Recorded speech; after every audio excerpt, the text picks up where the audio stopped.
Cette victoire au premier tour est sans précédent pour un parti d'alternance au Sénégal.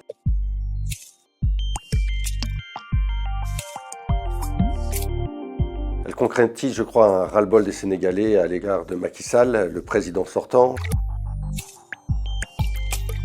C'est 12 ans de pouvoir et ce que certains ont estimé comme une gouvernance un peu clanique, familiale, avec une instrumentalisation de la justice à l'égard de ses principaux opposants. Et je crois qu'ils l'ont fait payer cher au candidat, au dauphin de Macky Sall, l'ancien Premier ministre Amadou Ba. Bassirou Diomaye Faye a fait une campagne courte parce qu'il était en prison jusque la semaine dernière, mais il a réussi à rallier quelques figures du pouvoir de Macky Sall comme Aminata Touré, l'ancienne Premier ministre. Il avait le soutien aussi ou l'appui des aînés de la gauche sénégalaise et il a aussi, en fin de campagne, réussi à avoir l'appui décisif du Parti démocratique sénégalais d'Abdoulaye Wade, l'ancien président, et de son fils Karim Wade qui préside aux destinées de ce parti aujourd'hui en exil.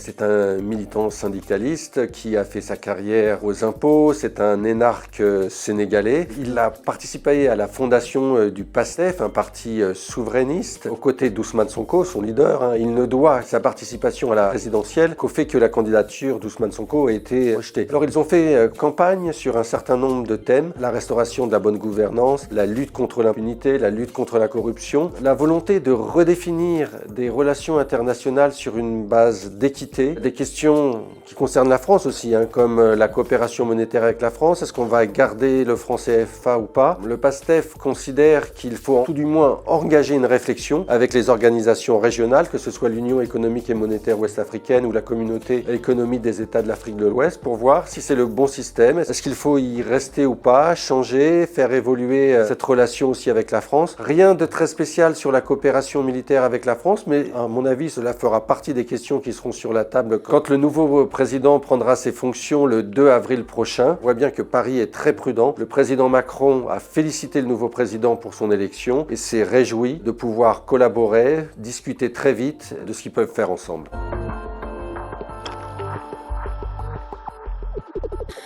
Parmi les obstacles qui peuvent se dresser sur la route de Diomaye Faye, il y a bien sûr la question de la majorité. Pour le moment, l'Assemblée nationale est aux mains du pouvoir actuel, donc on peut penser qu'il va organiser des législatives anticipées pour avoir une majorité à sa main. Parmi les autres obstacles qu'il peut rencontrer sur sa route, c'est aussi peut-être l'inexpérience de ses troupes. C'est un jeune président de 44 ans, même s'il a gravité dans l'administration en travaillant à la direction des impôts. Tous les militants du PASTEF n'ont pas une expérience de la fonction publique peut-être nécessaire.